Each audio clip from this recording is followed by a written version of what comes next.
नमस्कार, वंदे मातरम, जय हिंद साथियों। कैसे हो आप लोग? आशा करता हूँ ठीक ही होंगे। दोस्तों, मैं आप लोगों के लिए सीटेट एग्ज़ाम 2024 की देखते हुए सीडीपी प्रैक्टिस सेट की सीरीज चला रहा हूँ, जिसमें दोस्तों प्रत्येक सेट में 30 क्वेश्चंस होते हैं और दोस्तों सभी क्वेश्चंस जो होते हैं प्रीवियस एग्ज़ाम के क्वेश्चंस होते हैं। आप लोग पूरा सेट देखने के बाद में कमेंट करके बताइएगा कि आपको 30 में से कितने क्वेश्चंस आए, सही हुए। तो देरी ना करते हुए शुरू करते हैं क्वेश्चन नंबर 30 से। दोस्तों एक सीट अपलोड कर दिया है, वो भी देख लेना है। पहला क्वेश्चन है कि निम्नलिखित में से संज्ञानवादी पद्धति के जनक हैं। निम्नलिखित में से संज्ञानवादी पद्धति के जनक कौन है दोस्तों? वाटसन है, जीन पियाजे व ब्रूनर है, कोलर कोफ्फा है। कौन है दोस्तों? याद रखिएगा, जीन पियाजे व ब्रूनर है संज्ञानवादी पद्धति के जनक। इसके बाद है अगला क्वेश्चन कि बहिर्दर्शन विधि का प्रतिपादन किया। बहिर्दर्शन विधि का प्रतिपादन किसने किया? जेबी वाटसन, वुंट, स्काउट या स्किनर ने। तो याद रखिएगा, बहिर्दर्शन विधि का प्रतिपादन करने वाले थे जेबी वाटसन। ऑप्शन नंबर ए इसका क्या हो जाएगा? राइट हो जाएगा। बहिर्दर्शन विधि का प्रतिपादन जेबी वाटसन ने किया था। अब देखते हैं दोस्तों दूसरा क्वेश्चन। दूसरा क्वेश्चन है हमारा कि साइकिल चलाने वाला स्कूटर चलाना सीख लेता है। या कैसा होता है स्थानांतरण दोस्तों? शून्य स्थानांतरण, लंबवत स्थानांतरण, ऋणात्मक स्थानांतरण या धनात्मक स्थानांतरण। तो याद रखिएगा, अगर साइकिल चलाने वाला स्कूटर चलाना सीख लेता है तो ये दोस्तों धनात्मक स्थानांतरण होता है। ऑप्शन नंबर डी इसका राइट हो जाएगा। चलते हैं नेक्स्ट क्वेश्चन पर। नेक्स्ट क्वेश्चन दिया है दोस्तों कि अंतः निरीक्षण विधि के प्रतिपादनकर्ता माने जाते हैं। अंतः निरीक्षण विधि के प्रतिपादनकर्ता माने जाते हैं कौन? वुंट माने जाते हैं, स्काउट, मैकडूगल या स्किनर। तो याद रखिएगा, अंतः निरीक्षण विधि के प्रतिपादक माने जाते हैं William Wundt. Option number A इसका राइट हो जाएगा, विलियम वुंट। इसके बाद है अगला क्वेश्चन कि किशोरावस्था बड़े संघर्ष, तनाव व तूफान की अवस्था है। यह कथन किसका है? किसका है? थॉर्नडाइक का है, स्किनर का है, फ्रॉइड का है या स्टेनले हॉल का है? तो याद रखिएगा दोस्तों, ये कथन किसका है? स्टेनले हॉल का है कि किशोरावस्था बड़े संघर्ष, तनाव व तूफान की अवस्था है। इसके बाद है हमारा अगला क्वेश्चन कि अपनी आत्मा में देखना ही अंतः दर्शन है। यह कथन किसका है? अपनी ही आत्मा में देखना अंतः दर्शन है, यह कथन किसका है? टिचनर का है, स्काउट का है, मैकडूगल का है या स्किनर का है? तो याद रखिएगा दोस्तों, ये कथन टिचनर का है कि अपनी आत्मा में देखना ही अंतः दर्शन है। ये कथन टिचनर का है। ऑप्शन नंबर ए इसका राइट हो जाएगा। इसके बाद है अगला क्वेश्चन कि टीएटी व्यक्तित्व परीक्षण की विधि की कौन सी विधि का प्रकार है? टीएटी व्यक्तित्व परीक्षण की कौन सी विधि का प्रकार है? तो टीएटी व्यक्तित्व परीक्षण की कौन सी विधि का प्रकार दोस्तों? विकल्प इसके देखते हैं। पहला है व्यक्तिनिष्ठ विधि, अप्रक्षेपी विधि, अर्ध प्रक्षेपी विधि या प्रक्षेपी विधि। तो याद रखिएगा, टीएटी वाला जो होता है दोस्तों, ये होता है प्रक्षेपी विधि, याद रखिएगा। इसके बाद है अगला क्वेश्चन कि शिक्षा मनोविज्ञान अध्ययन करता है। शिक्षा मनोविज्ञान अध्ययन करता है किसका? आत्मा का धार्मिक परिस्थितियों में, मानव व्यवहार का शैक्षणिक परिस्थितियों में, चेतना का असीमित स्थितियों में, मस्तिष्क का बौद्धिक परिस्थितियों में। तो याद रखिएगा, शिक्षा मनोविज्ञान जो होती है मानव व्यवहार का शैक्षिक परिस्थितियों में अध्ययन करता है। ऑप्शन नंबर बी राइट हो जाएगा। इसके बाद है अगला क्वेश्चन कि राष्ट्रीय मानसिक विकलांग संस्थान स्थित है। राष्ट्रीय मानसिक विकलांग संस्थान कहाँ है? फैजाबाद, हैदराबाद, लखनऊ या कानपुर? तो याद रखिएगा, जो राष्ट्रीय मानसिक विकलांग संस्थान है दोस्तों, वो हैदराबाद में है। ऑप्शन नंबर बी इसका राइट हो जाएगा। इसके बाद है हमारा अगला क्वेश्चन कि भारत में प्रथम मनोवैज्ञानिक प्रयोगशाला की स्थापना हुई थी। कब हुई थी? 1915 में, 1916 में? तो याद रखिएगा, इसके दो विकल्प दोस्तों नीचे दिए हैं, तो इसमें उत्तर क्या होगा? ऑप्शन नंबर बी ही राइट हो जाएगा कि भारत में प्रथम मनोवैज्ञानिक प्रयोगशाला 1916 में स्थापित हुई थी। आप लोग कमेंट करके बताइए कि इसकी स्थापना हुई कहाँ पर थी। और अगला क्वेश्चन है कि टॉलमैन का चिन्ह अधिगम का सिद्धांत अन्य किस नाम से जाना जाता है? टॉलमैन का चिन्ह अधिगम का सिद्धांत अन्य किस नाम से जाना जाता है? चिन्ह गेस्टाल्ट सिद्धांत, चिन्ह सार्थकता सिद्धांत या प्रत्याशा सिद्धांत या संप्रयोजन व्यवहारवाद। तो याद रखिएगा टारमैन का चिन्ह अधिगम सिद्धांत ये सभी नामों से जाना जाता है, इसलिए क्या हो जाएगा उपरोक्त सभी उत्तर होगा इसका। अगला क्वेश्चन है कि प्रयोगात्मक मनोविज्ञान का जनक कहा जाता है किसको? विलियम वुंट को, विलियम जेम्स को, अरस्तू को या इनमें से किसी को नहीं। तो याद रखिएगा जो प्रयोगात्मक मनोविज्ञान का जनक है दोस्तों विलियम वुंट को कहा जाता है। ऑप्शन नंबर ए राइट हो जाएगा। इसके बाद है अगला क्वेश्चन कि वोल्फगैंग कोहलर द्वारा अंतः दृष्टि अधिगम का प्रयोग कब किया गया था? वोल्फगैंग कोहलर द्वारा अंतःदृष्टि अधिगम का प्रयोग कब किया गया था दोस्तों? ये किया गया था, इसका क्या है उत्तर, 1920 में इसका प्रयोग किया गया था, याद रखिएगा।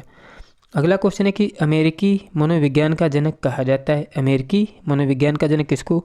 विलियम वुंट को, विलियम जेम्स को, अरस्तू को या इनमें से किसी को नहीं कहा जाता है। तो दोस्तों याद रखिएगा जो अमेरिकी मनोविज्ञान का जनक है वो विलियम जेम्स को कहा जाता है। ऑप्शन नंबर बी राइट हो जाएगा। इसके बाद दोस्तों है अगला क्वेश्चन कि अंतःदृष्टि अधिगम में समस्या की किस स्थिति पर ध्यान दिया जाता है? अंतःदृष्टि अधिगम में समस्या की किस स्थिति पर ध्यान दिया जाता है? संपूर्ण स्थिति पर, प्रारंभिक स्थिति पर, विशेष स्थिति पर या लुप्त स्थिति पर?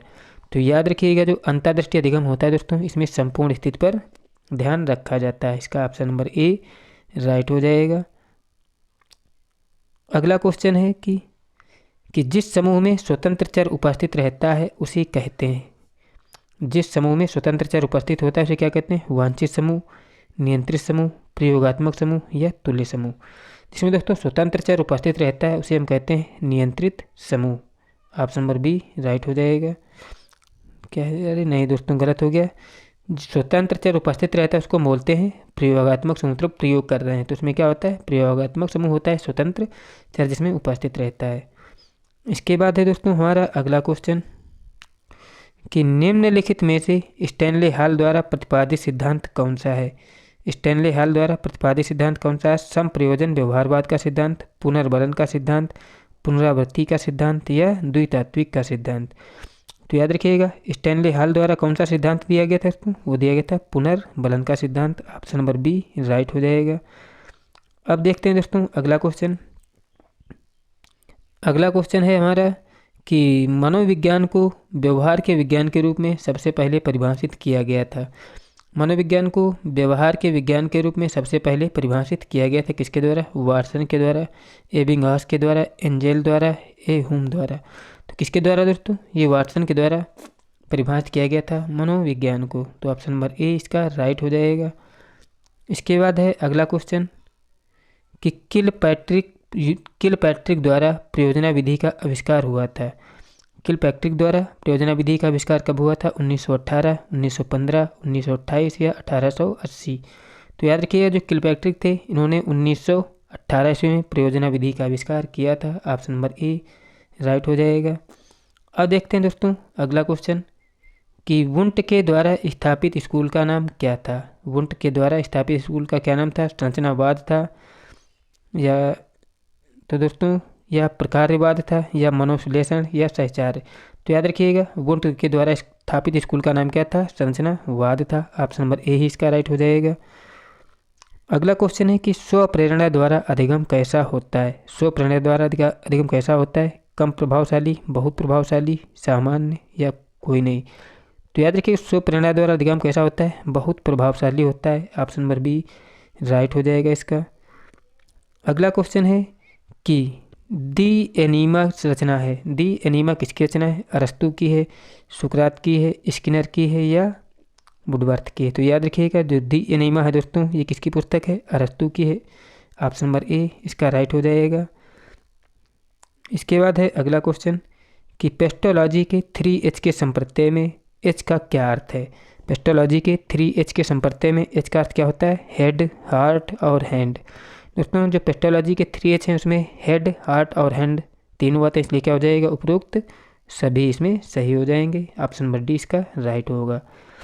इसके बाद है अगला क्वेश्चन कि मनोविज्ञान का अतीत बहुत लंबा है परंतु इतिहास बहुत छोटा है। मनोविज्ञान का अतीत बहुत लंबा है परंतु इतिहास बहुत छोटा है। उक्त कथन किसका है? तो इबिंगहॉस का है, स्किनर का है, वुडवर्थ का है या टिचनर का है? तो याद रखिएगा इसका विकल्प नंबर ए राइट हो जाएगा। ये कथन दोस्तों इबिंगहॉस का है कि मनोविज्ञान का अतीत बहुत लंबा है परंतु इतिहास छोटा है। ये कथन इबिंगहॉस का है। इसके बाद है हमारा अगला क्वेश्चन कि तत्परता तथा कार्य सीखने की गति में निम्नलिखित में से कौन सा संबंध होता है? तत्परता तथा कार्य सीखने की गति में निम्नलिखित में से कौन सा संबंध होता है? कौन सा होता है? कार्य सीखने की गति तत्परता की क्या होती है? समानुपाती होती है। तत्परता तथा कार्य में यही संबंध होता है कि कार्य सीखने की गति होती है तत्परता के समानुपाती होती है। ऑप्शन नंबर डी राइट हो जाएगा। इसके बाद है हमारा अगला क्वेश्चन कि जर्मनी के लिप्जिंग विश्वविद्यालय जहां प्रथम मनोवैज्ञानिक प्रयोगशाला 1879 में खोली गई वर्तमान समय में कहाँ है? उसका नाम क्या है? उसका नाम क्या है? कार्ल मार्क्स विश्वविद्यालय है या हार्वर्ड विश्वविद्यालय या साइकोलॉजिकल इंस्टीट्यूट? तो याद रखिएगा उसका नाम क्या है? कार्ल मार्क्स विश्वविद्यालय है जो पहली प्रयोगशाला खोली गई थी लिप्जिंग शहर में। ऑप्शन नंबर ए इसका राइट हो जाएगा। अगला क्वेश्चन है कि आत्मनिरीक्षण विधि द्वारा किनकी क्रियाओं का अध्ययन किया जाता है? आत्मनिरीक्षण विधि द्वारा किनकी क्रियाओं का अध्ययन किया जाता है? कक्षा में छात्रों की व्यक्तिगत विभिन्नताओं का, स्वयं की, असाधारण बच्चों की या उपरोक्त सभी की? तो याद रखिएगा आत्मनिरीक्षण विधि में स्वयं की क्रियाओं का अध्ययन किया जाता है। ऑप्शन नंबर बी इसका राइट हो जाएगा। इसके बाद है हमारा अगला क्वेश्चन कि प्रश्नोत्तरी विधि का जनक माना जाता है। किसको माना जाता है दोस्तों? इसका उत्तर है सुकरात। मतलब प्रश्नोत्तरी विधि का जनक सुकरात को माना जाता है। इसके बाद है अगला क्वेश्चन कि बाल केंद्रीय शिक्षा किसकी देन है? बाल केंद्रीय शिक्षा किसकी देन है? तो याद रखिएगा ये शिक्षा मनोविज्ञान की देन है, बाल केंद्रित शिक्षा। ऑप्शन नंबर सी इसका राइट हो जाएगा। अगला क्वेश्चन है कि शिक्षा मनुष्य की अंतर्निहित क्षमता का परिपूर्णता से विकास करती है। यह कथन किसका है?